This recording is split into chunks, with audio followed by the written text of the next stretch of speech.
हाँ, तो अपन ने कुछ एप्लीकेशन की बात करी अभी। एक और चीज़ गौर वाली बात यह है कि सर ये ब्लॉक था, 10 न्यूटन इधर लगा, 20 न्यूटन इधर लगा, आपने बोल दिया 30 Newton right net force. Is it clear? Sir यही ब्लॉक है, सेम फोर्सेस है, डायरेक्शन अलग हो गई, 10 न्यूटन इधर, 20 न्यूटन इधर। सर आपने बोल दिया 10 न्यूटन किधर हो गया, लेफ्ट हो गया। सर अब अगर ऐसा होता है कि ये ब्लॉक है, 10 न्यूटन इधर एंड 20 न्यूटन इधर, तो सर अब नेट फोर्स कैसे निकालोगे? दिक्कत आ गई। यहाँ पे दोनों में टेल टू टेल एंगल कितना था, 0। यहाँ पे एंगल कितना था, 180। यहाँ head to head valid angle है, मान लो एंगल कितना हो गया, ये 120। तो अभी नेट फोर्स निकाल पाएंगे क्या? अपन नहीं निकाल पाएंगे। तो उसी के लिए अब अपन पढ़ेंगे रिजल्टेंट फाइंड करने के लिए मेथड्स। ठीक है, तो यहाँ पे अपन नहीं निकाल पाएंगे क्योंकि मैंने बोला जब भी ओरिएंटेशन चेंज होगा कुछ और रिजल्टेंट आएगा। यहाँ पे रिजल्टेंट 30 था, यहाँ पे 10 है, यहाँ पर कुछ और होगा। तो वो कुछ और की वैल्यू क्या होगी, वैल्यू निकालने के लिए अपन वेक्टर एडिशन के लॉ पढ़ेंगे कि फाइनल रिजल्टेंट कैसे निकालें अपन। तो अपन उस पर बात कर रहे हैं अब यहाँ पर। ठीक है, तो उसके लिए फिर अपन पढ़ेंगे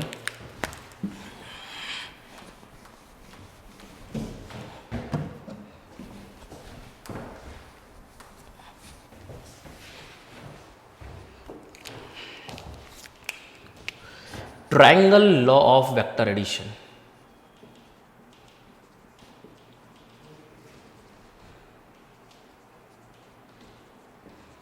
ये लॉ क्या बोलता है?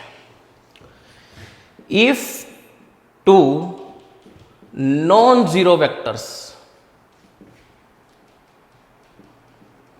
Are represented by two sides of a triangle taken in same order,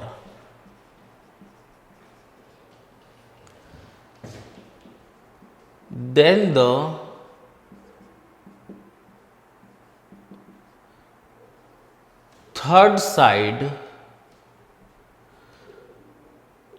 third closing side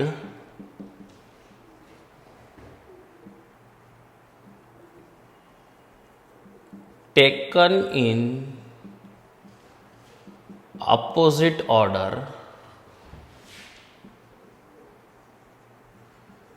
represents the resultant of the vectors. जैसे कि ट्रायंगल की दो साइड है, ये ए वेक्टर है, ये बी वेक्टर है, और ये जो थर्ड साइड आ रही है, that third side is opposite to the order. Order क्या बन रहा था, ऐसा, ये ऑर्डर के, ये ऑर्डर ऐसा है, ये ऑर्डर के क्या आ गया, अपोजिट। ये ऑर्डर ऐसा चल रहा था, ये ऑर्डर सेम ऑर्डर में, दोनों साइड्स क्या है, सेम ऑर्डर में। ये जो थर्ड साइड और ये क्लोजिंग साइड है, ये ऑर्डर के क्या है, अपोजिट। तो ये रिप्रेजेंट करेगी रिजल्टेंट को, और ये रिजल्टेंट होगा A vector plus B vector. Sir अगर ऐसा हो कि ए वेक्टर, बी वेक्टर और तीसरा वेक्टर भी ऑर्डर के, मान लो सी वेक्टर है, तीसरा वेक्टर भी ऑर्डर के अपोजिट नहीं आता है, मतलब जहां से शुरू करते हैं साइक्लिक ऑर्डर में हम वापस वहीं आ जाते हैं, मतलब अपोजिट ऑर्डर कुछ भी नहीं आता है, तो जो रिजल्टेंट मिलता है वो कुछ भी नहीं मिलता है। यहाँ पे एक पॉइंट मिलेगा जस्ट आपको, उसका कोई लेंथ नहीं है, कोई मैग्नीट्यूड नहीं है, तो आपको यहाँ पे जो मिलेगा A vector plus B vector plus जो सी वेक्टर है वो क्या मिलेगा, 0। यही बोला था अपन ने नल वेक्टर। और इसको ऐसा लिख सकते हैं अपन, A vector plus B vector is equal to minus C vector. इधर लाके माइनस सी क्या हो जाएगा, ये ए वेक्टर है, ये क्या है, बी वेक्टर है, माइनस सी मतलब क्या, ये जो सी है इसकी लेंथ ऐसी कैसी रखो, लेकिन डायरेक्शन क्या कर दो, रिवर्स। तो इसकी डायरेक्शन को अगर रिवर्स कर दिया तो ये क्या बन गया, माइनस सी। तो ये क्या बन जाएगा इस केस में, रिजल्टेंट। तो ये क्या हो गया, रिजल्टेंट हो गया ना। कुछ चीज समझ में आ रही, मैं क्या बता रहा हूं। दोनों को मैंने बता दिया कि अगर अपोजिट टू द ऑर्डर आती है तो ये रिजल्टेंट है, और अपोजिट टू द ऑर्डर नहीं आती है तो नेट सम तीनों को क्या मिलेगा, 0।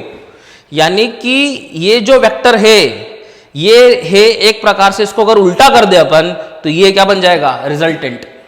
Is it clear? क्या इसको इरेज करने के पहले एक दो चीजें और अपन कर लेते हैं। इसमें मैं एक चीज बताने वाला हूं कि जो रिजल्टेंट है आर वेक्टर, ये ए वेक्टर प्लस बी वेक्टर है। मतलब कि मान लो इसकी लेंथ है 5 मीटर, या फिर ये एक फोर्स है, इसका जो है 5 न्यूटन इसका मैग्नीट्यूड है, ये जो फोर्स है इसका मैग्नीट्यूड मान लो 3 न्यूटन है।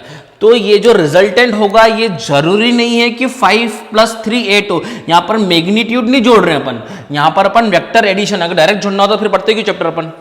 5 और 3 8 तो बचपन में भी होता था, फिर अभी पढ़ क्यों रहे हैं। यहाँ पे 5 + 3 8 यहां पे इस केस में होगा, ये पॉसिबल नहीं है। मतलब यहां पर मैं ये बताने वाला हूं कि A vector plus B vector is not the sum of the magnitude. ये वेक्टर के मैग्नीट्यूड के साथ अपन डायरेक्शन का भी तो खेल खेल रहे हैं, तो यहां पर इसलिए अपने को अब पढ़ना पड़ेगा। तो सर इसकी वैल्यू क्या है आर वेक्टर की, ये आर वेक्टर की वैल्यू के लिए अपन एक नेक्स्ट लॉ पढ़ेंगे, उससे अपन ये आर जो रिजल्टेंट है इसका जो लेंथ, इसका जो मैग्नीट्यूड होगा वो निकालना सीखेंगे। यहां पर ये ऐसा नहीं हो सकता है कि ये 5 है और ये 3 है। हाँ, एक केस में हो सकता है जब पैरेलल हो, मैंने बताया था 10 और 20 न्यूटन फोर्स तो सम कर दिया था अपन ने, क्या 30। लेकिन यहां पर ये दोनों पैरेलल है क्या, नहीं। तो इसका अगर मैग्नीट्यूड 5 है, इसका अगर मैग्नीट्यूड 3 है, तो इसका मैग्नीट्यूड 8 इस केस में नहीं हो सकता। ये 8 तभी हो सकता है जब दोनों वेक्टर्स क्या हो, पैरेलल हो। यहां पर ए वेक्टर प्लस बी वेक्टर का मतलब ये नहीं है कि इसकी लेंथ और इसकी लेंथ जोड़ दें अपन, इसका मैग्नीट्यूड को नहीं जोड़ रहे अपन, यहां पर अपन वेक्टर्स को जोड़ रहे हैं, इसलिए तो अपन वेक्टर के एडिशन लॉ को पढ़ रहे हैं। अगर 5 और 3 8 होता तो फिर पढ़ते क्यों, तो होता ही है, अपने को सबको पता है। यहां पर इसीलिए अपन पढ़ रहे हैं इसको। और आप जानते भी हैं ये ट्राइंगल की दो साइड से, एक की लेंथ 5 है, एक की लेंथ 3 है, तो इसकी लेंथ हमेशा 8 से कम होगी, क्योंकि हमने प्रॉपर्टी पढ़ी है, the sum of two sides of a triangle is always greater than the third side. मतलब दो साइड का जो सम होता है 5 + 3 8, वो उन दोनों का जो सम है 8, उससे थर्ड साइड हमेशा क्या आती है, छोटी आती है। सम हमेशा क्या आता है, थर्ड साइड से बड़ा आता है। मतलब कि रिजल्टेंट की वैल्यू 8 हो सकती है जब ये दोनों वेक्टर्स पैरेलल हो, और पैरेलल वेक्टर्स कभी भी ट्राइंगल फॉर्म नहीं कर सकते हैं। बट अगर वो ट्राइंगल फॉर्म कर रहे हैं, मतलब कि वो पैरेलल नहीं है, तो 5 और 3 8 ट्राइंगल वाले केस में नहीं हो सकते, क्योंकि ट्राइंगल की दो साइड का सम हमेशा तीसरे साइड से बड़ा आता है।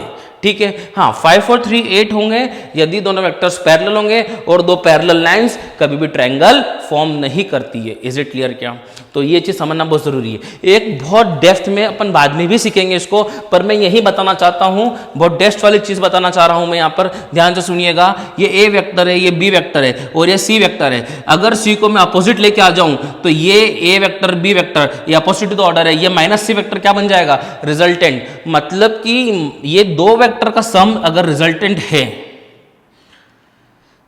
ये रिजल्टेंट है, सुनिएगा, ए वेक्टर और बी वेक्टर का जो सम है वो रिजल्टेंट है, और रिजल्टेंट ही अगर अपने डायरेक्शन को अपोजिट कर ले तो वो इन दोनों के इफेक्ट को भी क्या कर देगा, 0। मतलब एक रिजल्टेंट ही वो वेक्टर है अगर इन दोनों वेक्टर के जो रिजल्टेंट आने, जैसे एग्जांपल अभी समझ में नहीं आएगा, समझाता हूं मैं। ये एक 5 न्यूटन है और ये है 5 न्यूटन, तो अभी सीखेंगे अपन। अभी इन दोनों का जो नेट इफेक्ट आएगा लगभग वो इधर आएगा।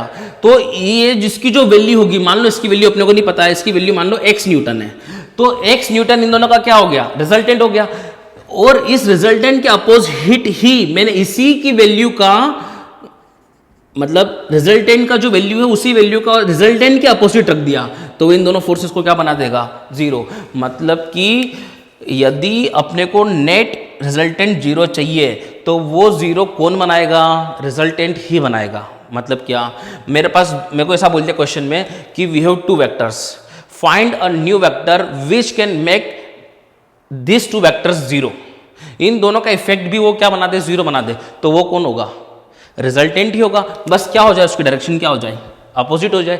मतलब रिजल्टेंट ही एक वो वेक्टर है जो कि बचे हुए 2 वेक्टर का नेट इफेक्ट को नलीफाई कर सकता है, 0 कर सकता है।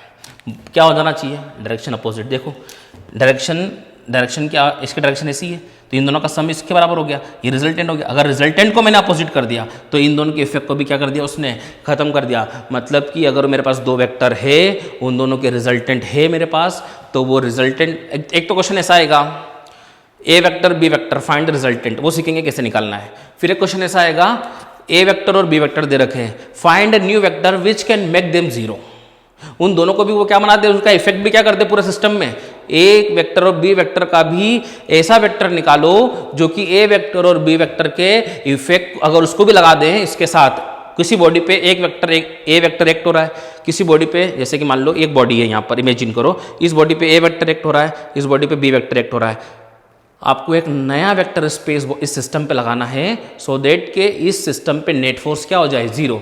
तो मुझे वो वेक्टर जो मिलेगा वो रिजल्टेंट ही मिलेगा, बट इन दोनों का जो रिजल्टेंट आएगा उन दोनों के उसी मैग्नीट्यूड का एक नया वेक्टर लगाना पड़ेगा। किसके मैग्नीट्यूड का, रिजल्टेंट के मैग्नीट्यूड का ही लगाना पड़ेगा, बट इनके जो रिजल्टेंट है उसके का लगाना पड़ेगा, अपोजिट। ये रिजल्टेंट है, इसके का लगाना पड़ेगा अपोजिट। मतलब कि रिजल्टेंट ही ऐसा वेक्टर है, दो वेक्टर का रिजल्टेंट ही ऐसा नया वेक्टर बनेगा जो कि दो बचे हुए वेक्टर को नलीफाई करेगा, उनके इफेक्ट को। Is it clear? क्या मतलब कि ऐसा पूछा जाए, दो तरीके से क्वेश्चन पूछ सकता है, ए वेक्टर बी वेक्टर दे दिया, फाइंड द रिजल्टेंट डायरेक्टली, तो रिजल्टेंट निकाल लिया।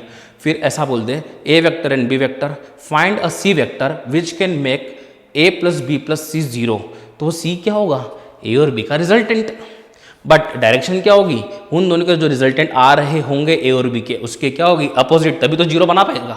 Is it clear? क्या थोड़ी सी गहराई में बात की, अभी थोड़ी डेप्थ में जा रहे हैं, धीरे धीरे और सीखने को मिलेगा। अभी इसको अपन इसीलिए रेज नहीं किया कि चीज़ें तो यहीं पे खत्म हो गई थी, पर मैं कुछ और फील देना चाह रहा था आपको। ठीक है ना, अपन अब रिजल्टेंट निकालना कैसे है, ये वेक्टर को जोड़ तो दिया है, इसकी वैल्यू कैसे निकलेगी, इसका मैग्नीट्यूड क्या होगा, इसकी लेंथ क्या होगी, उस पर अपन अब चर्चा करेंगे। Is it clear? क्या नाउ नेक्स्ट, अभी नोट डाउन फिर से कर लो इसको। नेक्स्ट लॉ पढ़ते हैं अपन, parallelogram law of vector addition. पहले इसको समझते अपन क्या है, उसके बाद अपन इसका लिखेंगे। मैंने बनाया ये ए वेक्टर है, ये क्या है, बी वेक्टर है,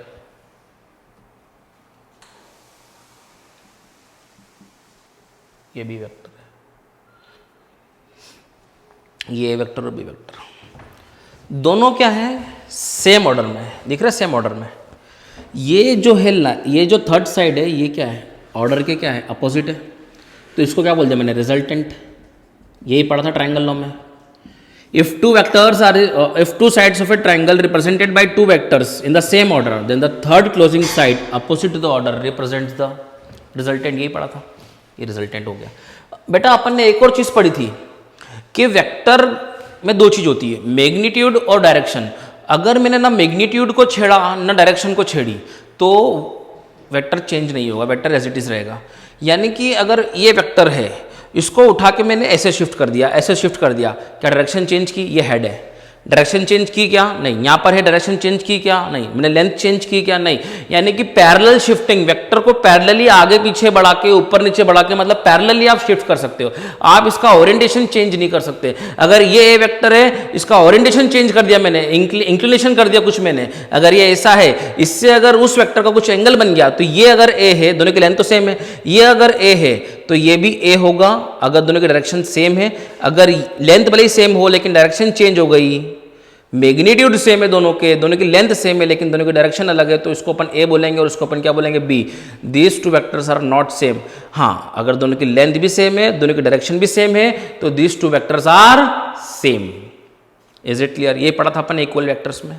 नाउ इस बी वेक्टर को पैरेलली मैं शिफ्ट करता हूं यहां पर, parallelly without changing its direction and without changing its magnitude shift किया, इसको शिफ्ट किया यहां पर।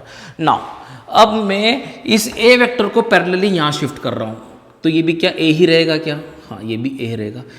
तो पैरेलली शिफ्ट किया मैंने, तो ये लेंथ चेंज हुई नहीं, ये लेंथ चेंज हुई नहीं, ये बी है, इसकी लेंथ बी है, इसकी लेंथ बी है, इसकी लेंथ ए है। ए मतलब क्या, मैग्नीट्यूड ऑफ ए, तो ये भी, इसका मैग्नीट्यूड भी ए है, मैंने बोला था।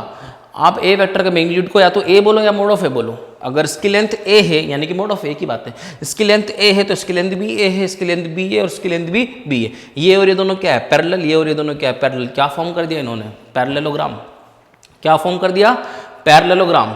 तो है तो ये ट्राइंगल लॉ ही, बस अब बोलने का तरीका चेंज हो जाएगा। क्या ट्राइंगल लॉ है ये?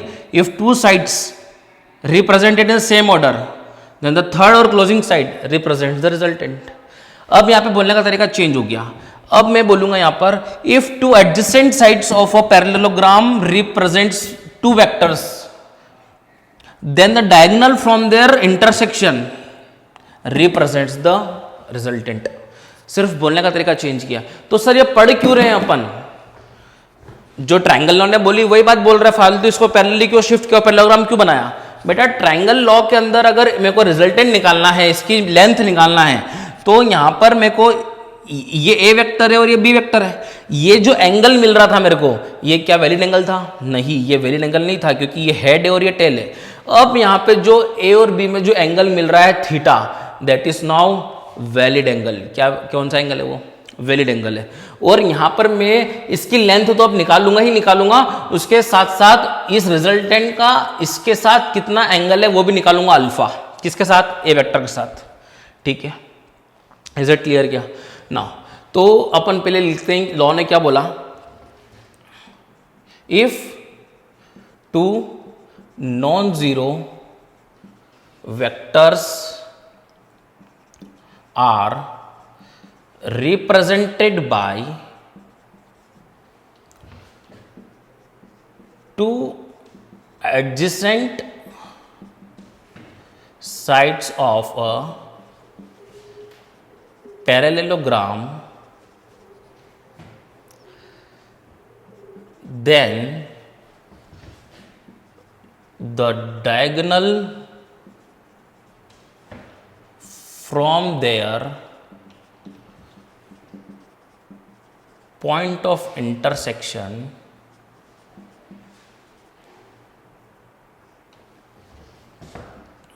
represents the resultant। Is it clear? क्या कि अगर दो नॉन जीरो वेक्टर्स हैं, अगर उनको एडजेसेंट साइड से रिप्रेजेंट किया है तो जो डायगोनल होगी उनके पॉइंट ऑफ इंटरसेक्शन से वो कहलाएगी रिजल्टेंट। बोलने का तरीका चेंज कर दिया। ट्राइंगल लॉ में क्या बोला था? If two sides of a triangle represented by two non zero vectors in the same order then the third closing side opposite to the order represents the resultant. यहाँ पर बात एक ही है, बोलने का तरीका अलग कर दिया। बस इसके अंदर अपन अब इसकी लेंथ निकालने पे काम करेंगे। ठीक है, तो ये थोड़ा सा नोट डाउन कर लो, फिर अपन इस डायग्राम को रहने देंगे, इतना मैं इरेज करूँगा और फिर यहाँ पर आपको इसकी लेंथ निकालना सिखाऊंगा। Is it clear? क्या ठीक है, इसको इरेज कर देते हैं।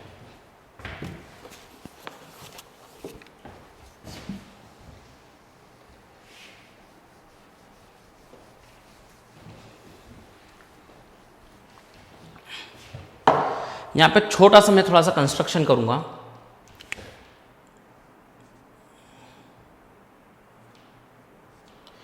यहाँ से मैंने एक लाइन ड्रॉ करी और इस वेक्टर को थोड़ा सा एक्सटेंड किया। तो आप अगर देखेंगे यहाँ से परपेंडिकुलर ड्रॉप किया मैंने, तो आप देखेंगे ये एक राइट एंगल ट्रायंगल बन गया है। इसको नाम दे दूँ मैं ओ क्या नाम दे दें अपन? OPQ। No, in right angled triangle OPQ बात करेंगे। ठीक है बेटा, अगर ये OPQ बात ना करते हुए पहले इसको नाम दे दो यहाँ पर M। ट्रायंगल, ये भी राइट एंगल ट्रायंगल है, PMQ। ठीक है, PMQ is again A right angle triangle. ये एंगल अगर थीटा है तो ये एंगल भी थीटा होगा, करस्पॉन्डिंग एंगल, क्योंकि ये ट्रांसवर्सल है आपकी एक्सटेंडेड लाइन और ये दोनों लाइंस तो पैरेलल है ही। बी वेक्टर अपन ने पैरेलल शिफ्ट ही किया था, तो ये एंगल भी थीटा होगा। ठीक है, तो आप लोग इस ट्रायंगल के अंदर थोड़ा सा ध्यान देंगे तो यहाँ पर अगर मैं थीटा के अपोजिट क्या बोलूँगा, परपेंडिकुलर, तो यहाँ पर अगर मैं साइन थीटा लिखूँगा इस ट्रायंगल के अंदर तो साइन थीटा कितना हो जाएगा, perpendicular upon hypotenuse. Now length of perpendicular is P Q upon hypotenuse is इसकी लेंथ कितनी है, बी वेक्टर का मैग्नीट्यूड कितना होगा, बी, तो बी को मैं यहाँ पे लेके गया तो पी क्यू की लेंथ कितनी हो गई, b sine theta. Now similarly इसी ट्रायंगल के अंदर मैं बात करूंगा कॉस थीटा, क्या होगा, base upon hypotenuse. Now what is base, M Q. Now is it clear everybody, hypotenuse is again b, M Q is equals to b cos theta. यानी कि इसकी जो लेंथ है, ये जो लेंथ आ रही है, ये लेंथ आ रही है बी साइन थीटा, इसकी जो लेंथ आ रही है यहाँ पे मैंने लिख दी बी कॉस थीटा। ठीक है, अब मैं ये बात करूँगा in right angled triangle O P Q. अब मैं इस पूरे ट्रायंगल की बात करूँगा। अब मुझे क्या निकालनी, इसकी लेंथ, तो इसकी लेंथ निकालनी है। क्या परपेंडिकुलर की लेंथ पता है, हाँ बी साइन थीटा। क्या बेस की लेंथ पता है, सर बेस की लेंथ मतलब यहाँ से यहाँ तक की, हाँ इसकी लेंथ तो कितनी है ए, इसकी लेंथ कितनी है बी, तो इस पूरे की लेंथ कितनी हो जाएगी a plus B cos theta. इसकी लेंथ ए है, इसकी लेंथ बी कॉस थीटा, इसकी लेंथ कितनी हो जाएगी पूरी a plus B cos theta. तो यहाँ पर बाय पाइथागोरस थ्योरम, क्या थ्योरम है, हाइपोटेनस का square is equal to perpendicular का स्क्वायर प्लस बेस का स्क्वायर। हाइपोटेनस का स्क्वायर इज रिजल्टेंट। इसकी लेंथ को क्या बोलूंगा मैं, आर। आर वेक्टर का मैग्नीट्यूड कितना होगा, आर, लेंथ मतलब मैग्नीट्यूड। ठीक है, perpendicular is B sine theta का whole square plus base is पूरा ये, that is A plus B cos theta का होल स्क्वायर। तो resultant is B square sine square theta plus A plus B का whole square खोलेंगे यहाँ पर, A square plus B square cos square theta plus 2ab cos theta. Now इन दोनों के अंदर से पहले तो ए स्क्वायर को एज इट इज लिख दो, इन दोनों के अंदर से बी स्क्वायर कॉमन निकालेंगे, sine square theta plus cos square theta plus 2ab cos theta. Resultant is equals to, ये कितना हो गया 1, हम जानते हैं रिजल्टेंट का स्क्वायर, सॉरी ये कितना हो गया A square plus B square plus 2ab cos theta. Now resultant we will get under root लगा देंगे इधर, it is A square plus B square plus 2ab cos theta. दिख रहा होगा आप लोगों को, दिस इज द रिजल्टेंट। तो यहाँ पे अपन ने इसकी लेंथ निकाल ली, ये फॉर्मूला बना है, दिख रहा आप लोगों को, नहीं दिख रहा तो मैं ऊपर लिख देता हूँ, resultant is equals to root over, ये फॉर्मूला निकल के आया, resultant is equals to root over A square plus B square plus 2ab cos theta. ठीक है, ठीक है। मैंने एक और चीज बात की थी, लेंथ निकाल ली इसकी अपन ने। अगर यानी कि मेरे को ए वेक्टर की लेंथ पता है, बी वेक्टर की लेंथ पता है और उन दोनों के बीच में अगर मुझे एंगल पता है, एंगल कौन सा, वैलिड वाला, टेल टू टेल और हेड टू हेड, तो मैं उन दोनों से आने वाला नेट वेक्टर, जिसको अपन बोलते हैं रिजल्टेंट वेक्टर, निकाल सकते हैं। अपन ने थोड़ी देर पहले देखा था कि एक फोर्स 10 न्यूटन है, एक फोर्स 20 न्यूटन है, एंगल 0 डिग्री था, अपन निकाल चुके थे। एंगल 180 था, निकाल चुके थे। लेकिन जब मैंने एक केस बनाया था एंगल 120 था तो नहीं निकाल पाए थे। माय डियर, यहाँ पर 120 पुट करो, ए और बी के मैग्नीट्यूड पता था 10 और 20, आप नेट फोर्स निकाल पाओगे दोनों के। इज इट क्लियर किया? अब यहाँ पर एक और बात करेंगे। मैंने बोला था ये तो अपन निकालेंगे, लेकिन साथ ही साथ उसका ए वेक्टर से क्या निकालेंगे, एंगल, किसका, रिजल्टेंट का। तो ये एंगल निकालना मेरे को, ये एंगल निकालने के लिए मैं लगा देता हूं यहां पर, जो कि इजी पड़ेगा मुझे वो, तो क्या लगा देता हूं मैं, टेन अल्फा। टेन अल्फा ही क्यों लगाया, टेन अल्फा लगा के देखो तो सही पहले, फिर देखते हैं क्यों लगाया। ये क्या होता है, perpendicular upon base, perpendicular alpha इसके अपोजिट क्या होगा, परपेंडिकुलर, ये क्या होगा, बेस। तो परपेंडिकुलर अपॉन बेस में बी साइन थीटा, परपेंडिकुलर लिख लो पहले तो, perpendicular upon base, base is O Q, perpendicular P Q. What is PQ? B sin theta. And what is OQ? OQ is OM plus MQ, that is A plus B cos theta. A plus B cos theta. तो tan alpha का formula आपके सामने आ गया है, B sin theta upon A plus B cos theta। यहाँ से दो formula निकल के आए, आप यहाँ से निकाल सकते हैं आंसर। सर आपने टेन अल्फा क्यों लगाया, साइन अल्फा क्यों नहीं लगाया? बेटा साइन अल्फा लगाएंगे तो क्या हो जाएगा, परपेंडिकुलर अपॉन हाइपोटेनस, और हाइपोटेनस क्या है, इतनी बड़ी टर्म है। परपेंडिकुलर अपॉन हाइपोटेनस, हाइपोटेनस क्या है, इतनी बड़ी टर्म है। तो इतनी बड़ी टर्म से अच्छा तो ये है ना। यहाँ अपन कोस भी लगाएंगे तो क्या होगा, बेस अपॉन हाइपोटेनस, और हाइपोटेनस इतनी बड़ी टर्म है। इज इट क्लियर क्या? तो इस प्रकार से अपने टेन अल्फा लगा दिया और आंसर आ गया। इज इट क्लियर क्या? तो ये पूरा अच्छे से नोट डाउन करेंगे, इस पर बहुत अच्छा डिस्कशन करेंगे। अब चैप्टर इंटरेस्टिंग होना शुरू हो जाएगा और, ठीक है।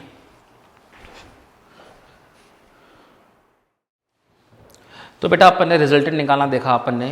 अब यहाँ पर एक चीज़ इंट्रोड्यूस हो गई है, कॉस थीटा। मैंने देखा कई बच्चों को शायद दिक्कत होती है कॉस 90 से ज़्यादा एंगल पे निकालने में, साइन में निकालने में दिक्कत होती है। जैसे कि मैंने बोला कॉस 120, तो शायद कुछ बच्चों को आता होगा, कुछ बच्चों को नहीं आता होगा। जो 11th मूविंग स्टूडेंट्स हैं उनको शायद नहीं आता होगा, तो मैं थोड़ी सी जानकारी वहाँ पर दे देता हूँ कि कैसे निकालते हैं एंगल्स, ठीक है। अब इसके अंदर दो चीज़ें, अगर मेरे को बोला गया है साइन 120 निकालना है, तो साइन 120 लिखने के दो तरीके हैं, साइन 90 डिग्री प्लस 30 डिग्री, या फिर sign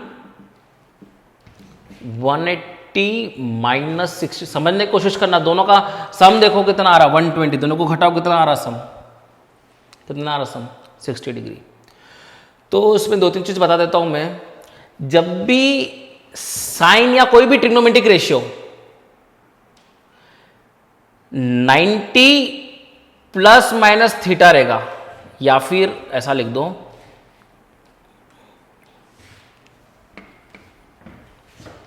n into 90 plus minus theta is, तो इसमें हो जाएगा कॉम्प्लीमेंट्री चेंज। समझने की कोशिश करना, कॉम्प्लीमेंट्री चेंज सर क्या बोल रहे हो, समझ में नहीं आ रहा। देखो सबसे पहले अपन बता दें कॉम्प्लीमेंट्री चेंज क्या होता है। साइन थीटा का चेंज कॉस थीटा हो जाएगा, और कॉस थीटा का चेंज साइन थीटा होगा। टेन थीटा का चेंज कॉट थीटा होगा, कॉट थीटा का कॉम्प्लीमेंट्री चेंज टेन थीटा होगा। सेक रेसिप्रोकल नहीं बोल रहा हूँ, चेंज बोल रहा हूँ, कॉम्प्लीमेंट्री चेंज सेक थीटा का होगा कॉसेक थीटा, और कॉसेक थीटा का सेक थीटा। ये कॉम्प्लीमेंट्री चेंजेस की बात कर रहा हूँ। तो मैंने बोला यहाँ पर एन जो है वो ऑड नंबर है। ऑड नंबर समझते होंगे आप लोग, ऑड नंबर जो होते हैं 1, 3, 5, 7, ठीक है, ये ऑड नंबर्स होते हैं। तो यहाँ पर अगर sine odd multiple of 90 plus minus theta लिखा हुआ है, तो यहाँ पर कॉम्प्लीमेंट्री चेंज होगा, यानी कि कॉस साइन थीटा का क्या आ जाएगा, कॉस थीटा। साइन थीटा का क्या आ जाएगा, कॉस थीटा। यहाँ पर एक साइन रहता है, यहाँ पर एक साइन रहता है, यहाँ पर प्लस भी हो सकता है माइनस भी हो सकता है, डिपेंड करता है प्लस या माइनस या क्या होगा, डिपेंड्स ऑन द क्वाड्रेंट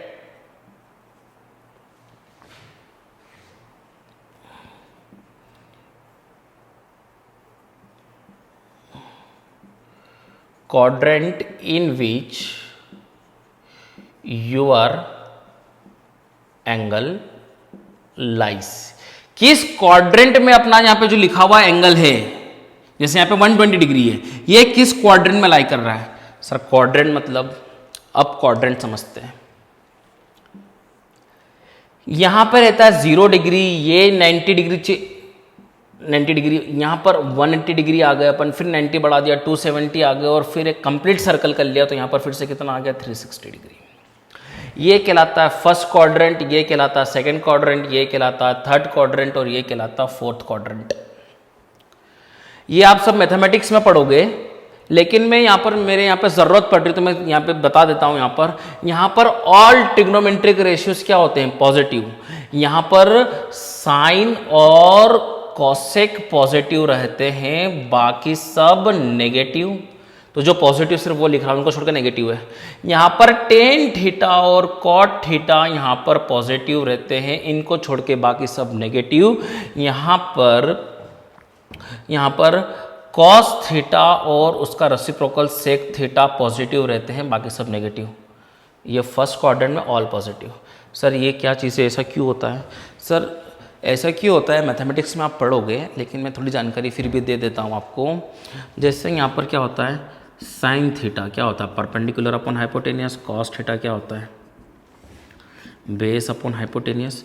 और टेन थीटा कितना होता है, परपेंडिकुलर अपॉन बेस। तो अगर मैं यहाँ पे बात करूँ क्वाड्रेंट वाइज, थोड़ा समझने की कोशिश करना, मैथमेटिक्स में आप बिल्कुल बाकायदा पढ़ोगे वहाँ पर। यहाँ पर अगर मैंने एक लाइन खींची तो इसके सामने ये क्या हो गया, परपेंडिकुलर, ये क्या हो गया, बेस। मैंने सेम देखा तो यहाँ पे ये क्या है, पॉजिटिव एक्स एक्सिस है, ये पॉजिटिव वाई एक्सिस है, यानी कि ये लेंथ क्या कहलाएगी, एक्स, ये लेंथ क्या कहलाएगी, वाई। यहाँ पर x भी पॉजिटिव, यहाँ पर y भी पॉजिटिव। वैसे ही अगर मैंने इस क्वाड्रेंट के अंदर बात करी तो ये क्या हो गया, परपेंडिकुलर, ये क्या हो गया, बेस। तो ये क्या हो जाएगा, -x, लेकिन y तो भी क्या रहेगा, पॉजिटिव। ठीक है। यहाँ पर अगर मैंने देखा तो यहाँ पर अगर मैंने देखा ये होगा तो ये क्या हो जाएगा, -y, और लेकिन x क्या रहेगा, पॉजिटिव। यहाँ पर अगर मैं देखूँगा तो यहाँ पर y भी नेगेटिव हो जाएगा और x भी नेगेटिव हो जाएगा। ये लेंथ की अगर मैं बात करूँ, इस लेंथ के मैंने एक सर्कल बना लिया मैंने, जिसकी रेडियस कितनी है, मान लो फॉर एग्जांपल एक सर्कल बन गई है, इसकी रेडियस मैंने मान लो कितनी है, r। इसकी रेडियस क्या है, r। ये radius of the circle is r। यहाँ भी ये भी रेडियस है, ये भी रेडियस है, ये भी रेडियस है। इज इट क्लियर क्या? अब मैं यहाँ पे देखता हूँ साइन थीटा। साइन थीटा अगर फर्स्ट क्वाड्रेंट में देखूंगा तो परपेंडिकुलर और हाइपोटेनियस, परपेंडिकुलर भी पॉजिटिव और परपेंडिकुलर पॉजिटिव और आर भी पॉजिटिव। तो फर्स्ट क्वाड्रेंट में साइन थीटा, सारे लिख लेते हैं पहले यार, इनकी रेसिप्रोकल भी लिख लेते हैं पहले समझने के लिए। Cosec theta hypotenuse upon perpendicular, ये हो गया। Sec theta hypotenuse upon base, ये क्या हो गया, cot theta base upon perpendicular. तो अगर मैं साइन थीटा की बात करूंगा तो साइन थीटा फर्स्ट क्वाड्रेंट के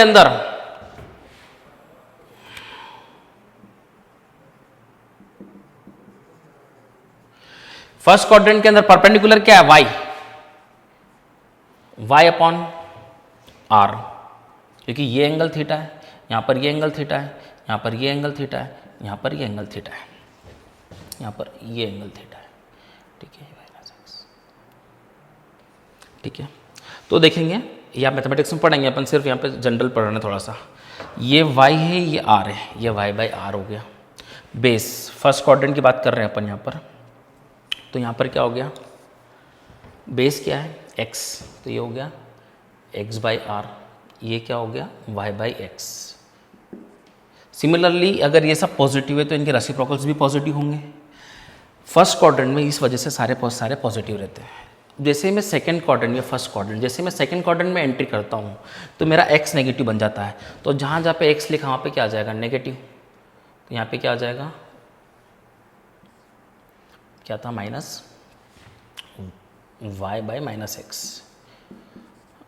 तो ये क्या हो गया, पॉजिटिव।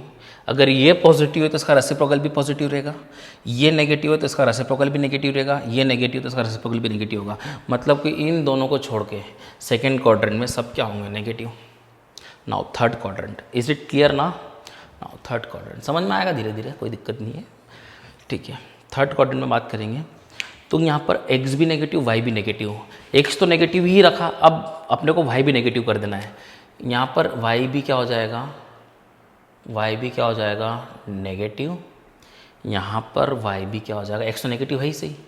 तो यहाँ पर ये नेगेटिव बाय नेगेटिव क्या बन जाएगा, ये पॉजिटिव। और अगर ये पॉजिटिव तो इसका रेसिप्रोकल भी क्या होगा, पॉजिटिव। तो थर्ड क्वाड्रेंट में इन दोनों को छोड़ के सब नेगेटिव, तो सब नेगेटिव आ गया, ये दोनों पॉजिटिव आ गए। ठीक है। नाउ फोर्थ क्वाड्रेंट में आपका अब x पॉजिटिव बन जाएगा। तो जहाँ पर x नेगेटिव था वहाँ पर x को क्या कर देंगे अपन, पॉजिटिव। तो अब क्या पॉजिटिव रहा? सिर्फ कॉस थीटा और उसका रेसिप्रोकल। तो फोर्थ क्वाड्रेंट में कॉस और सेक उनके रेसिप्रोकल्स क्या होंगे? पॉजिटिव। बाकी सब क्या होंगे? नेगेटिव। तो यहाँ पर ये चीज़ समझ में आ गई है अपने को कि सारे क्वाड्रेंट के हिसाब से फर्स्ट क्वाड्रेंट में सब पॉजिटिव, सेकंड क्वाड्रेंट में साइन और कोसेक पॉजिटिव, बाकी सब नेगेटिव। मैंने दिखाया भी है अभी आपको, मैं जनरली याद हो जाएगा ये। Tan theta cot theta positive, बाकी सब negative. Cos theta sec theta positive, बाकी सब नेगेटिव। ये एंगल 0 डिग्री, ये 90 degree, 180 degree, 270 degree, that is 360 degree. Is it clear to you? इसको मैं थोड़ा सा इरेज करता हूँ, इससे समझाने वाली चीज़ थी थोड़ी सी कि ऐसा क्यों होता है। वैसे मैथमेटिक्स का पार्ट था वो, फिर भी मैंने बताया उसको। नाउ नेक्स्ट अपन थोड़ी सी बात करते हैं जो अपन पढ़ रहे थे वो। ठीक है, क्या पढ़ रहे थे अपन?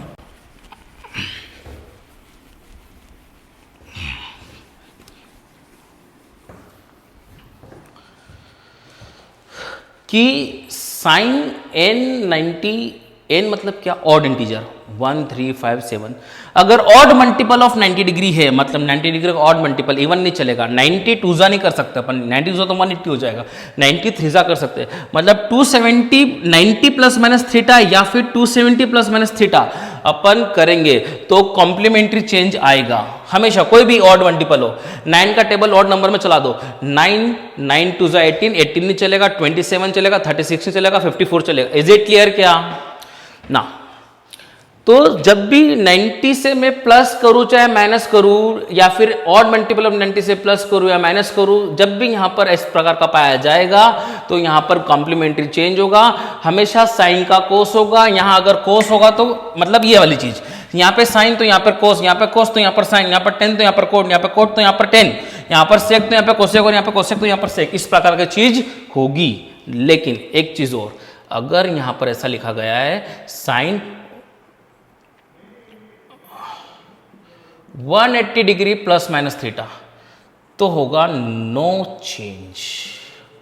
मतलब साइन का साइन रहेगा और थीटा का साइन का साइन रहेगा और थीटा का थीटा रहेगा। यहां पर प्लस माइनस आ सकता है। Again depends on the quadrant in which your angle lies, उस पर डिपेंड करेगा ये कौन सा एंगल। यहां पे जो एंगल लिखा जाएगा वो। ठीक है ना सर, ये क्या चीज़ है एक बार और देख लेते हैं। यहाँ पर एन क्या है? यहाँ पर एन जनरली इंटीजर है, integer, positive integer, positive. Sir integer मतलब जो 1 2 3 4 5, यहाँ पर ऑड इवन नहीं, यहाँ पर 18 का टेबल चला दो, 18 1 जा 18 2 जा 18 3 जा चलेगा इसको, लेकिन यहाँ पर सिर्फ ऑड मल्टीपल ऑफ 90। सर ऐसा क्यों किया 90 और 180? बेटा 90 के इवन मल्टीपल तो इस टेबल में आ ही रहे हैं। देखो 90 टूजा तो यहाँ पे आ ही रहा है, 94 जा भी यहाँ पर आएगा, 96 जा भी यहाँ पर आएगा। जो इस टेबल में नहीं आ पा रहे हैं वो 90 के टेबल में आएंगे। 90 जैसे 270 इसमें नहीं आता है इंटीजर मल्टीपल में, तो फिर अपन ने इसे दो कैटेगरी डिवाइड कर दी। साइन का साइन ही रहेगा, नो चेंज। यहाँ पे साइन का कोस होगा। सर अब थोड़ा सा समझा दो, यहीं पर समझते हैं अपन इस एग्जाम्पल से। 120 को मैंने दो पार्ट में लिखा, साइन 90 प्लस 30 भी सही है, साइन 180 माइनस 60 भी सही है। इससे आंसर क्या आता वो देखते हैं अपन, इससे आंसर क्या आ रहा है वो देखते हैं। तो साइन 90 मतलब ये कैटेगरी है, कौन सा मल्टीपल? 1 मतलब ऑड, मतलब ये वाला है। तो यहाँ पर साइन 90 पे no change, sorry change, complementary change क्या होगा? साइन का कॉस, साइन का क्या हो जाएगा? कॉस। थीटा का थीटा, थीटा कितना है? 30 डिग्री। थीटा चाहे माइनस हो चाहे प्लस हो, यहाँ पर हमेशा प्लस ही लिखा जाएगा, cos 30 लिखा जाएगा। ठीक है, अब देखेंगे कि ये वाला एंगल कौन सा एंगल? 120 कौन सा क्वाड्रेंट में लाई करता है? 90 से 180 के बीच में, मतलब सेकंड क्वाड्रेंट में। सेकंड क्वाड्रेंट में आपका साइन क्या होता है? पॉजिटिव, तो यहाँ पर क्या आ जाएगा? पॉजिटिव। और cos 30 की डिग्री की टेबल आपको पता ही है, cos 30 कितना होता है? cos 30 इज √3/2, तो इसका आंसर कितना हो गया? √3/2। नाउ इसको अगर सॉल्व करेंगे तो साइन 180 का कौन सा? पॉजिटिव इंटीजर, 1 भी इंटीजर ही है। ठीक है, तो नो चेंज, साइन का साइन, एंगल का एंगल, और कौन से क्वाड्रेंट में है? 120, सेकंड मतलब यहाँ भी प्लस, दैट इज √3/2। दोनों से आंसर सेम आएंगे, आना ही है। साइन 120 की वैल्यू थोड़ी चेंज हो जाएगी, निकालने का तरीका चाहे अलग अलग हो सकता है, लेकिन वैल्यू चेंज नहीं आएगी, दोनों से आंसर सेम आएगा। आपको ये करना हो ये करो, ये करना हो ये करो। इज इट क्लियर क्या? ये पूरी चीज़ समझ में आई है। अब एक एग्जाम्पल और ले लेते हैं, यहाँ पर देख लेते हैं। cos 240 डिग्री, cos 240 डिग्री अगर देखेंगे तो इसको अपन दो तरीके से ले सकते हैं, कॉस अपना 270 माइनस 30 डिग्री, या फिर cos 180 plus 60 degree. Is it clear क्या? ठीक है, तो इसको अपन लिख सकते हैं 90 मतलब 3 मल्टीप्लाई बाय 90 ऑड मल्टीपल, तो इट इज़ कॉस 30 डिग्री। कौन सा क्वाड्रेंट? 240 मतलब 182। तो यहाँ पे क्या होता है, टेन और कॉट पॉजिटिव मतलब आपका कॉस क्या होगा, नेगेटिव। कॉस नेगेटिव तो नेगेटिव। यहाँ पर भी 180 पे no, sorry complementary change, it is complementary change. यहाँ पे कॉस का कॉस 60 डिग्री, कौन सा क्वाड्रेंट? Third quadrant. क्या आ रहा है? अरे समझ पा रहे हो? थर्ड क्वाड्रेंट नेगेटिव आ रहा है। यहाँ से कितना हो जाएगा, साइन 30 की वैल्यू को पता है 1/2 एंड कॉस 60 इज ऑल्सो -1/2 हो जाएगा, माइनस लगा हुआ है, इट इज़ -1/2। तो इस तरीके से अपन वैल्यू निकाल लिया कॉस 240 की। ऐसे अपन बहुत सारे एंगल्स निकाल सकते हैं। यहाँ पर ज़रूरत पड़ रही थी मेरे को कॉस 120 की, तो आप कॉस 120 भी निकाल सकते हैं। ये पूरा अच्छे से नोट डाउन कर लें ताकि आगे चीज़ें कुछ काम आएगी। ठीक है, इसको नोट डाउन करवा दो। ठीक है, तो अपने ट्रिग्नोमेट्री रेशियोज की वैल्यू निकाला, देखिए कि मोर देन 90 की वैल्यू कैसे निकालते हैं। ठीक है, अब देखो अपन ने एक फॉर्मूला पढ़ा रिजल्टेंट का। क्या फॉर्मूला पढ़ा? a² + b² + 2ab cos theta. ठीक है, सबसे अच्छी चीज़ बताना मैं भूल गया था, ये चीज़ बता देता हूँ। जब भी ज़रूरत पड़ेगी मैथमेटिक्स की मैं आपके साथ में बताऊंगा, आपको टेंशन मत लो। कॉस थीटा की जो मिनिमम वैल्यू है वो -1 होती है और जो मैक्सिमम वैल्यू होती है वो +1 होती है। थीटा कुछ भी रखोगे आपको 1 से ज़्यादा नहीं मिल सकता और -1 से कम नहीं मिल सकता। The minimum value of cos theta is -1 and the maximum value of cos theta, चाहे एंगल कुछ भी रखो 1 से ज़्यादा नहीं हो सकता है, चाहे एंगल कुछ रखो -1 से छोटा नहीं हो सकता। The minimum value is -1 and the maximum value is +1। Is it clear क्या? तो यहां पर अगर मैंने मिनिमम वैल्यू रखी तो सर एक मिनट को पहले तो ये मिनिमम कौन से एंगल पे आएगी पहले ये तो बता दो। तो ये थीटा बराबर 180 पे आएगी। क्या होता है? cos 180 degree is equal to -1 and cos 0 degree is +1। मतलब cos 180 पे क्या होता है? मिनिमम। एंड cos 1 पे क्या होता है? cos 0 पे क्या होता है? 1 होता है। सर क्या यही वैल्यू होगी हमेशा -1 की? नहीं, एक और चीज़ मैं सिखा देता हूँ और आपको वैसे ज़रूरत तो इतनी की पड़ेगी अपने को, लेकिन मैं फिर से सिखा देता हूँ। cos n into 180 degree is equal to -1 की पावर n। मान लो यहाँ पे 180 है, यहाँ पर इनके लिए 2 हो गए, कितना हो जाएगा? 360। तो cos 360 कैसे निकालेंगे अपन? द cos 360 इज -1 की पावर कितना हो जाएगा? यहाँ पे 2 रखेंगे तो 2 -1 की पावर 2 इज 1। यहाँ पे 3 हो जाएगा तो ऑड पावर जब भी हो जाएगी, यानी कि समझ में आ रही बात क्या? इतने में समझ जाओ। ये अगर n इवन आएगा तो +1, n ऑड आएगा तो -1, यानी कि अपन cos के सारे वैल्यूज निकाल पाएंगे। और cos n इंटू 90 डिग्री अगर ये इंटीजर भी हुआ 1 2 3 4 5 6 7 8 9 10, 90 का कोई भी मल्टीपल, कौन सा मल्टीपल? इंटीजर मल्टीपल, हमेशा क्या आएगा? 0। cos 90, cos 270, cos का 90 का सॉरी इंटीजर नहीं, ऑड इंटीजर।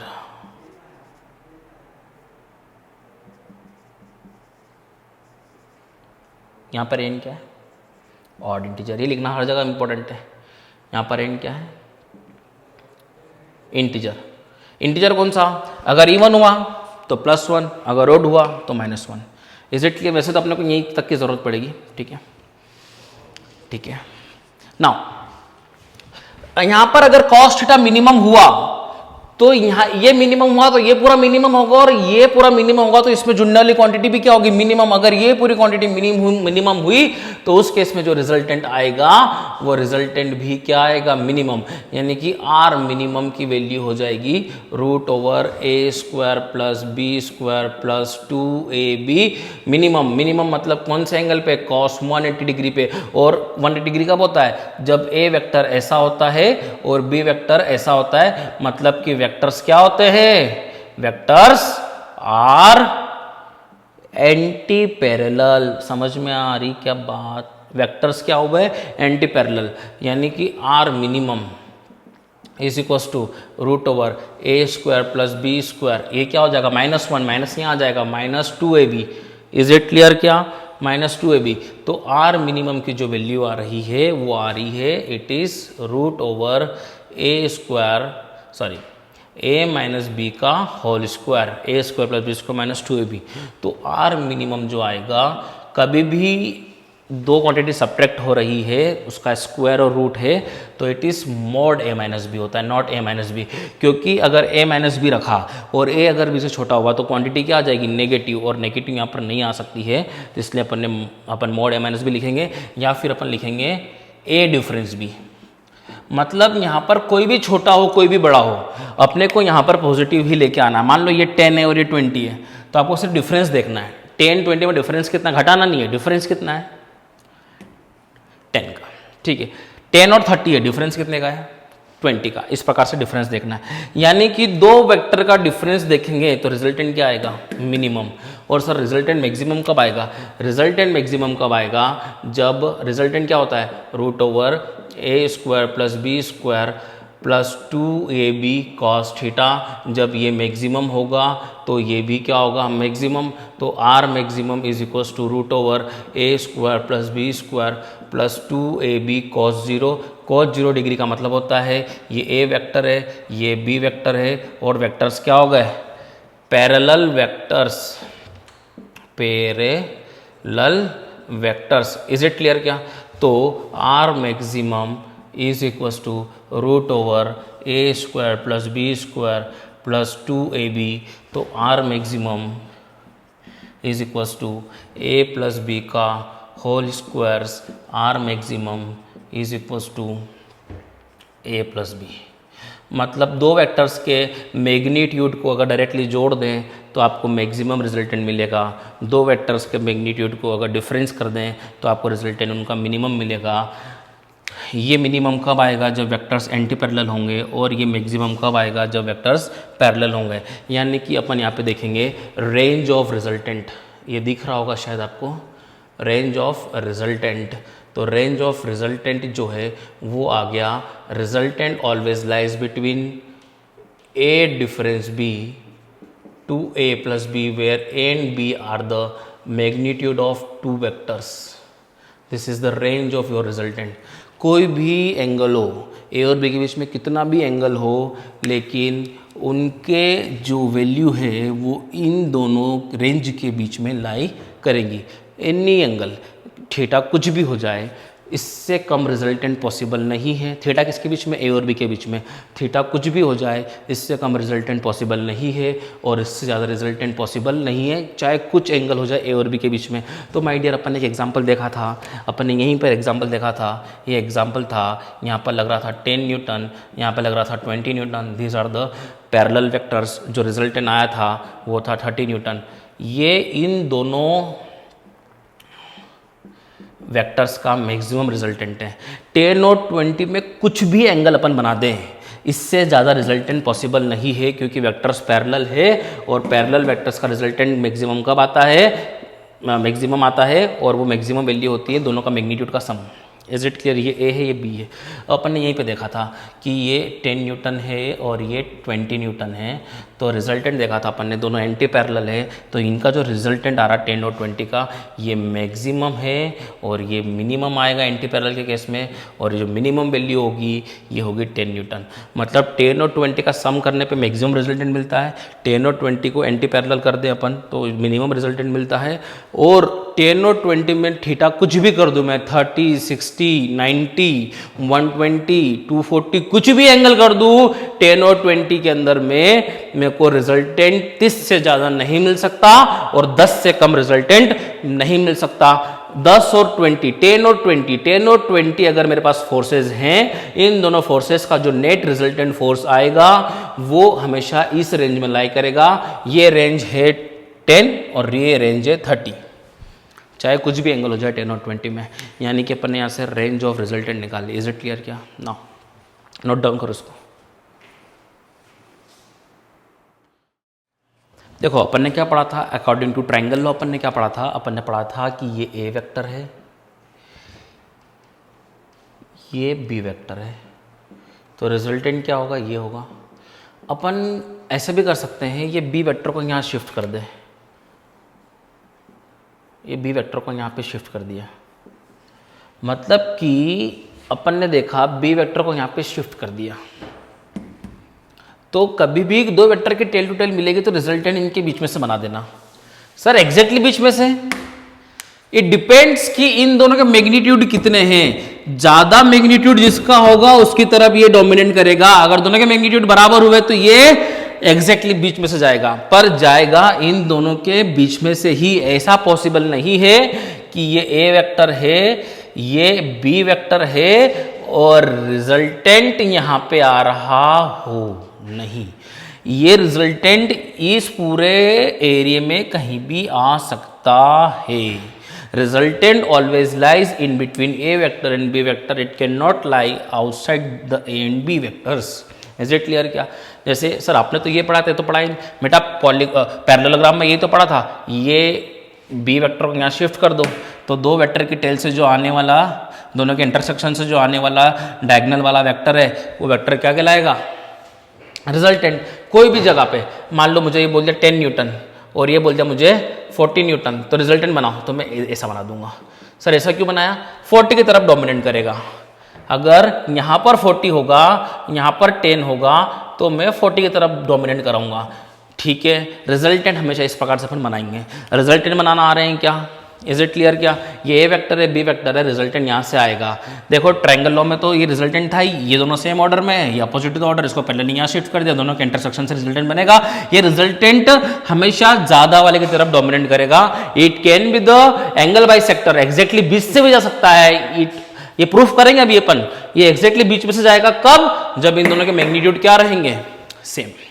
ये प्रूफ भी करेंगे अभी अपन, पर मैंने थोड़ा सिखा दिया अभी कि थोड़ा कन्फ्यूजन था बच्चों को। सर आपने तो बताया था कि ट्रायंगल की अपोजिट साइड रहेगी, यहाँ तो क्या बता दिया बेटा, पैरेललोग्राम में यही पढ़ा था, दो वेक्टर के इंटरसेक्शन से जो जाने वाला वेक्टर है वही रिजल्टेंट है। यहाँ पे देख लो, पैरेलली शिफ्ट करो तो दो वेक्टर है ये, तो जो रिजल्टेंट होगा इनके बीच में लाई करेगा। ये दो वेक्टर की टेल है, रिजल्टेंट दो वेक्टर की टेल होना चाहिए, दो वेक्टर की टेल है, रिजल्टेंट इधर जाएगा। Is it clear? क्या रिजल्टेंट फाइंड करते आगे कि अपने को, अब इसी के साथ आगे देखते हैं अपन।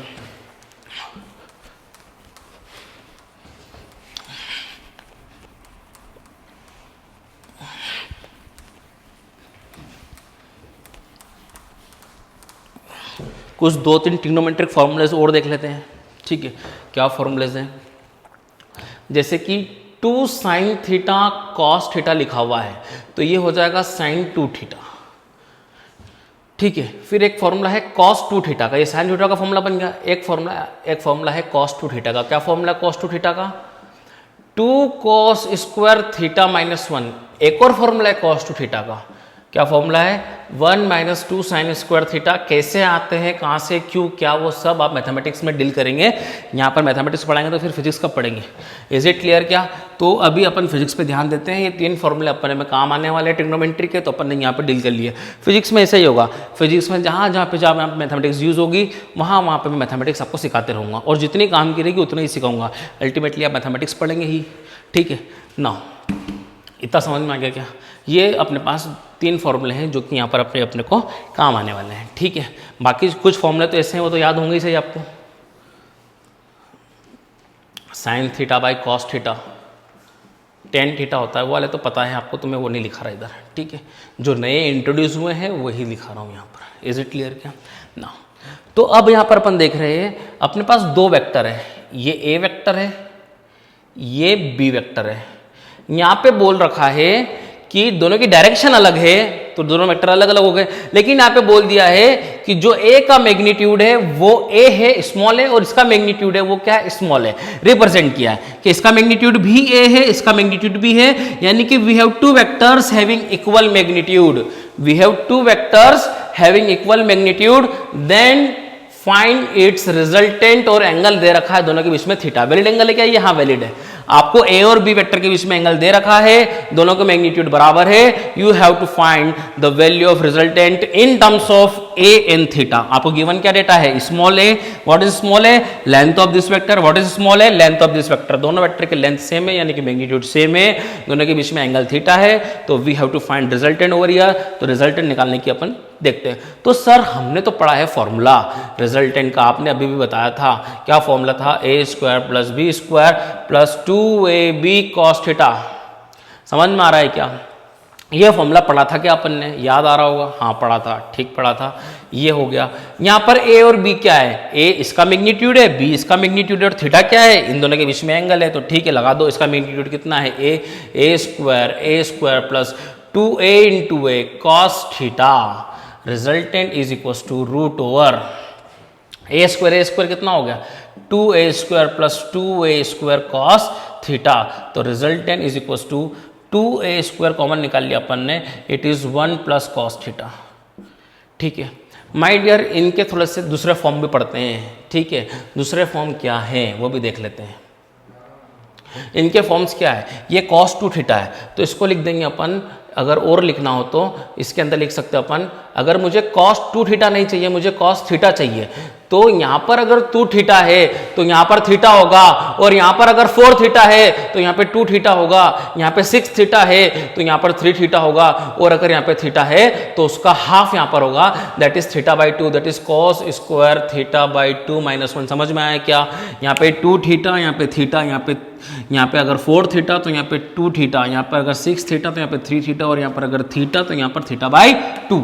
इज इट क्लियर क्या, ये 1 इधर गया, ये 1 इधर गया, तो यहाँ से एक और चीज मिल जाती है, 1 plus cos theta is equal to 2 cos square theta by 2। ये अपन पढ़ते रहेंगे, और हम अभी यहाँ पे लिख देंगे कि we substitute 1 plus cos theta as 2 cos square theta by 2। ठीक है, तो रिजल्टेंट इधर मिल गया है 2a square, 1 plus cos theta is 2 cos square theta by 2। Resultant को रूट के बाहर से निकाला, 2 इंटू 2 4, रूट के बाहर कितना आएगा 2, a स्क्वायर रूट के बाहर क्या आएगा ए, कॉस स्क्वायर रूट के बाद क्या आएगा कॉस थीटा बाई 2। 2 इंटू 2 4 था, रूट के बाद 2 आएगा, a स्क्वायर का a आएगा, और कॉस स्क्वायर का कॉस आएगा। तो ये बन गया आपका रिजल्टेंट, आपको यही निकालना था, कितना हो गया 2a cos theta by 2। You have to find resultant over here. क्या निकालना था रिजल्टेंट, इसको आप क्वेश्चन कम कॉन्सेप्ट की तरफ पढ़ सकते हो, एक न्यूमेरिकल भी हो गया और एक प्रकार से आपका कॉन्सेप्ट भी हो गया, तो it is question come concept, आप इसको लिख सकते हैं। और एक और चीज़ सबसे इंपॉर्टेंट, मैंने क्या बताया था अभी थोड़ी देर पहले ही अभी बताया था कि अगर दोनों वेक्टर्स हैं तो ये जो होगा रिजल्टेंट एग्जैक्टली बीच में से जाएगा, और ये जो होगा एंगल क्या बोला था अपन ने पहले, अल्फ़ा। क्या बोला था ये एंगल अपन ने, अल्फ़ा। तो अपन ने पढ़ा था tan alpha is equals to, क्या पढ़ा था अपन ने, टेन अल्फ़ा इक्वस टू क्या पढ़ा था अपन ने, B sine theta upon a plus B cos theta. ये फॉर्मूला था बेटा अपना, डिड यू रिमेंबर। ठीक है, तो आपको याद होगा, नहीं हो तो एक बार पेज पलटा लो। ठीक है, b sine theta, b is nothing but its magnitude, it is a sine theta upon a plus a cos theta. Now tan alpha is equals to a. Now यहाँ पे साइन 2 थीटा है, अगर मैं इसको साइन थीटा करूँगा तो यहाँ पे बन जाएगा, जैसे मैंने बताया था यहाँ पर साइन 2 थीटा है तो यहाँ पे साइन थीटा कॉस थीटा, यहाँ पर 2 साइन थीटा कॉस थीटा, और यहाँ पर अगर 4 थीटा होगा तो इट इज़ 2 साइन, यहाँ पे देखो 2 तो रहेगा एज इट इज़, यहाँ पे 2 थीटा तो यहाँ पे थीटा और थीटा, यहाँ पे 4 थीटा तो यहाँ पे 2 थीटा 2 थीटा, यहाँ पे 6 थीटा तो यहाँ पे 3 थीटा 3 थीटा, और अगर यहाँ पे थीटा तो यहाँ पे थीटा बाई 2 और थीटा बाई 2। यहाँ पर एक जगह ही था तो एक जगह किया, यहाँ पे नहीं कर सकते, यहाँ पे किया, यहाँ पे दोनों जगह करेंगे, तो it is 2 sine theta by 2 cos theta by 2। तो यहाँ पर जो साइन थीटा है उसको मैंने एलिमिनेट करके साइन थीटा को 2 साइन थीटा कॉस थीटा आ रहा है। इज इट क्लियर क्या? ठीक है, तो यहाँ पे लिख दिया मैंने ए को 2 साइन थीटा बाई 2 सॉरी। ठीक है, ये होल में 2 नहीं है बेटा, सिर्फ एंगल में 2 है। इज इट क्लियर ना? एंगल में 2 है, तो it is A 2 sine theta by 2 cos theta by 2 divided by, यहाँ से ए कॉमन आ गया, ए कॉमन आ क्या बच्चा 1 प्लस कॉस थीटा, और यहाँ पर अपन ने 1 प्लस कॉस थीटा को जो अपन ने पिछली बार लिखा था क्या लिखा था 1 plus cos theta is 2 cos square theta by 2। Is it clear क्या? तो इट इज डायरेक्टली लिख दें 1 ए को माना क्या 1 प्लस कॉस थीटा को 2 cos square theta by 2। Now tan alpha is equals to, यहाँ से ए से ए कट गया, 2 से ए से ए कट गया, 2 से 2 कट गया, एक कॉस से एक कॉस भी कट गया, एक कॉस से एक कॉस भी कट गया, क्या बचा साइन बाई एक cos, it is tan theta by 2। 10 से 10 भी यहाँ से हट जाते हैं और यहाँ पर अल्फा बन जाता है थीटा बाई 2, यानी कि अल्फा क्या बन जाएगा थीटा बाई 2। अगर ये थीटा है और ये थीटा बाई 2 है तो ये भी क्या होगा थीटा बाई 2, मतलब कि ये क्या हो जाएगा एंगल बाई सेक्टर। ये क्या हो जाएगा angle by sector. Angle by sector मतलब एंगल को इक्वल भाग में बांटने वाला, मतलब कि ये दोनों के मैग्नीट्यूड सेम है तो रिजल्टेंट एग्जैक्टली बीच में से जाएगा। और अगर जो ज़्यादा होगा उसकी तरह ये झुकेगा, ये ज़्यादा होगा तो इधर झुकेगा, वो ज़्यादा होगा तो उधर झुकेगा, ये बीच में होगा अगर दोनों बराबर होंगे, तो ये भी अपन ने प्रूफ कर दिया है ना। तो इतना पूरा नोट डाउन करना है आपको, ठीक है। फिर अभी आगे इसकी कहानी और देखते हैं, ठीक है।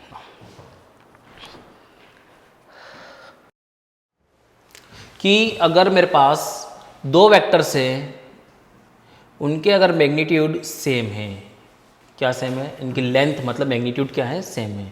अगर मैग्नीट्यूड सेम है और उनके बीच में एंगल ये है तो जो रिजल्टेंट होगा वो रिजल्टेंट होगा 2a cos थीटा बाई 2, और ये जो अल्फ़ा होगा ये होगा थीटा बाई 2, मतलब ये जो होगा वो एंगल बाई सेक्टर होगा।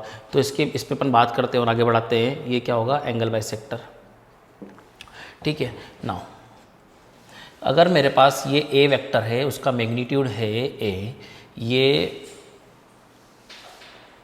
b वेक्टर है जिसका मैग्नीट्यूड b है a, और इनके बीच में एंगल 30 डिग्री है, तो अपन डायरेक्टली रिजल्ट का फॉर्मूला लगा सकते हैं 2a cos, इस दोनों के बीच में एंगल 60 डिग्री फॉर एग्जांपल, तो 2a cos 60 डिग्री बाई 2, तो रिजल्टेंट कितना हो जाएगा 2a cos 30, और cos 30 कितना होता है √3 बाई 2, 2 से 2 कट गया, इट इज़ √3 टाइम्स। तो हमेशा अपन याद रख सकते हैं if you have two vectors of equal magnitude and angle between them is 60, तो resultant is always √3 times, resultant is always √3 times, हमेशा याद रखेंगे, ठीक है। नाउ अब हमेशा याद रखेंगे ये a वेक्टर है, इसका मैग्नीट्यूड a है, ये b वेक्टर है, ये है इसका मैग्नीट्यूड है भी a, एंगल 90 डिग्री है, तो जो रिजल्टेंट होगा वो होगा resultant is equals to 2a cos 90 by 2, तो resultant is equals to 2a cos 45 degree, resultant is equals to 2a 1 by √2 cut जाएगा, क्या बचेगा √2a। हमेशा याद रखेंगे जब भी दो वेक्टर्स हो जिनके मैग्नीट्यूड इक्वल हो, point to be noted, magnitude equal हो तो रिजल्टेंट क्या होगा √2 times of A. Is it clear क्या? फिर मेरे पास दो वेक्टर्स हैं, ए वेक्टर है दैट इज ए, ये बी वेक्टर है दैट इज मैग्नीट्यूड क्या है इसका A, and angle is 120 degree, angle is 120। Resultant निकालेंगे तो रिजल्टेंट तो एंगल बाई सेक्टर होगा ही, कितना एंगल होगा, ये एंगल जैसे 45 डिग्री है, ये एंगल कैसा मान लो 30 डिग्री है ना, एंगल बाई सेक्टर होगा, ये एंगल कितना होगा 60 डिग्री, लेकिन उसकी वैल्यू कितनी होगी वो निकालेंगे।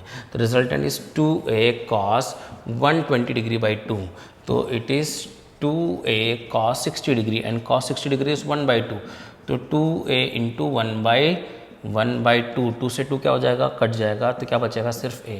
यानी कि आपको ये समझ में आ रहा है कि अगर दोनों वेक्टर से मैग्नीट्यूड सेम है और एंगल 120 है तो रिजल्टेंट भी उन दोनों के मैग्नीट्यूड के बराबर ही आता है, ए और ए, ठीक है। इतना नोट डाउन करो, ठीक है, ठीक है, इसको नोट डाउन कर लेना पॉज करके आप लोग, ठीक है।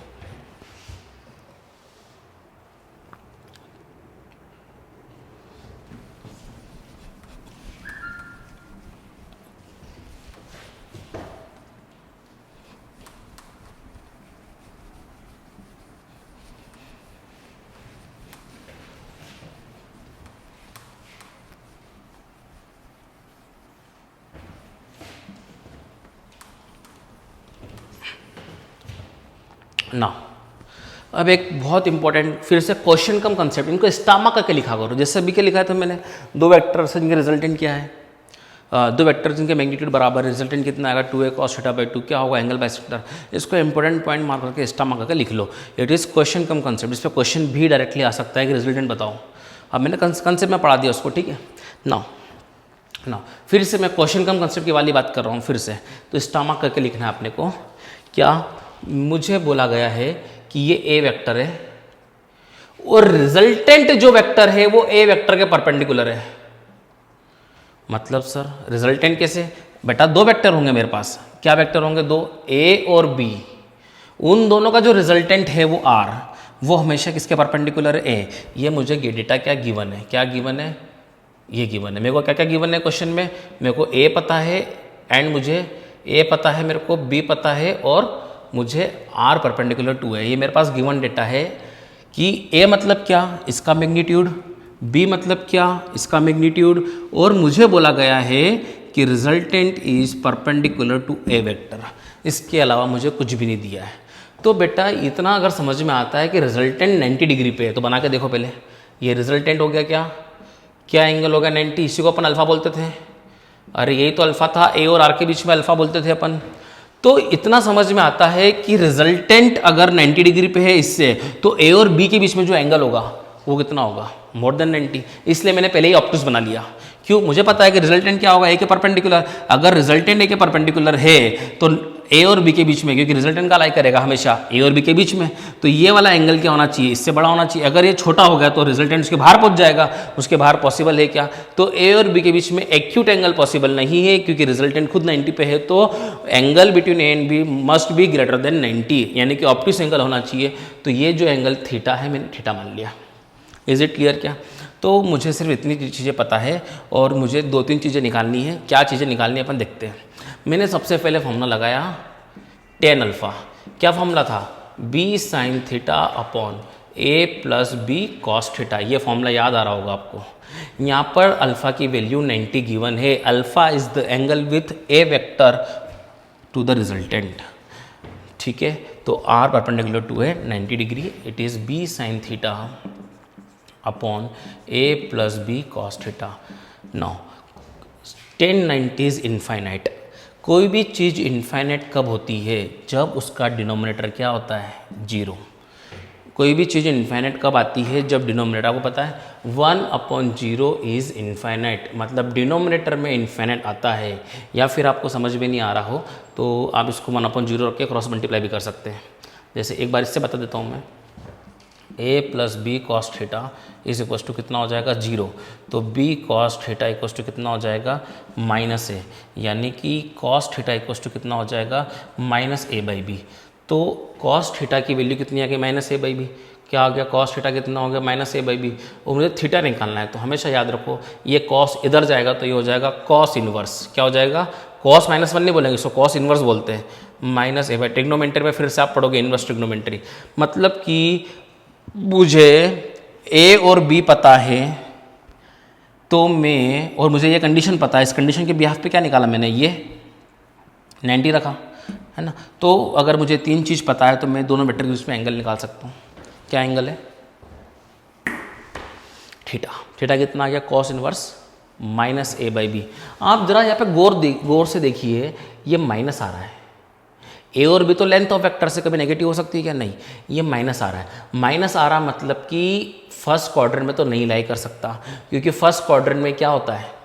सब पॉजिटिव। मतलब कि ए और बी के बीच में जो एंगल है वो कौन सा क्वाड्रेंट में होगा? सेकंड में, क्योंकि यहाँ पे साइन और कॉसेक पॉजिटिव रहते हैं। और होना भी क्या चाहिए इनका एंगल? सेकंड क्वाड्रेंट का एंगल ही है। क्या एंगल फर्स्ट क्वाड्रेंट का है? नहीं, एंगल मोर देन 90 वाला है। कौन सा एंगल है? सेकंड क्वाड्रेंट का। तो यहाँ से समझ में भी आ रहा है कि angle negative, cos theta negative आ रहा है। कॉस थीटा नेगेटिव का मतलब second quadrant. Is it clear क्या? नाउ इस केस में मुझे अब निकालना है रिजल्टेंट। कुछ समझ में आ रहा है? यहाँ पर दिक्कत आ सकती है, शायद आपने पहली बार देखा हो ऐसा कुछ। 1090 इनफाइनाइट है, डिनोमिनेटर क्या होगा? 0। कभी भी इनफाइनाइट आता है तो डिनोमिनेटर 0 होता है। 0 पुट करके ये निकाल लिया अपन ने। इज इट क्लियर क्या? नाउ सेकंड चीज़ ये है रिजल्टेंट निकालना। रिजल्टेंट इज इक्वल टू कितना हो गया? रूट ओवर, रिजल्टेंट क्या हो गया? Root over a² + b² + 2ab cos theta. Cos theta की वैल्यू अपन यहाँ से यहाँ पुट कर देंगे, तो resultant is equals to root over A square plus B square plus 2ab। Cos theta की वैल्यू हो गई माइनस ए बाई बी, ये b से b कट गया, ठीक है। तो resultant is equals to root over, इस बी स्क्वायर को मैंने पहले लिख दो अभी, a square plus B square minus 2a square, कितना हो गया माइनस 2a स्क्वायर। तो resultant becomes b square minus a square, b square minus a square.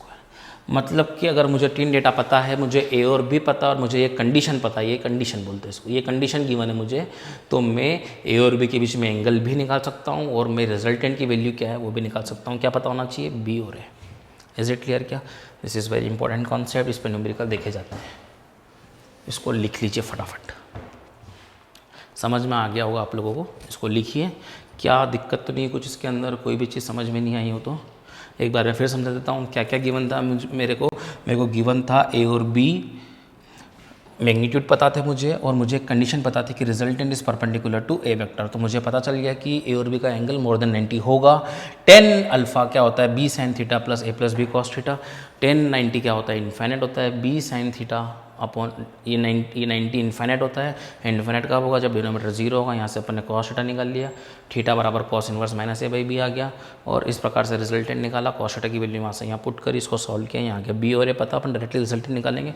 3 condition से उसमें अपन को 2 चीज़ पूछ सकते हैं, अपन ने दोनों चीज़ निकाल ली। Is it clear? कर नोट डाउन करो।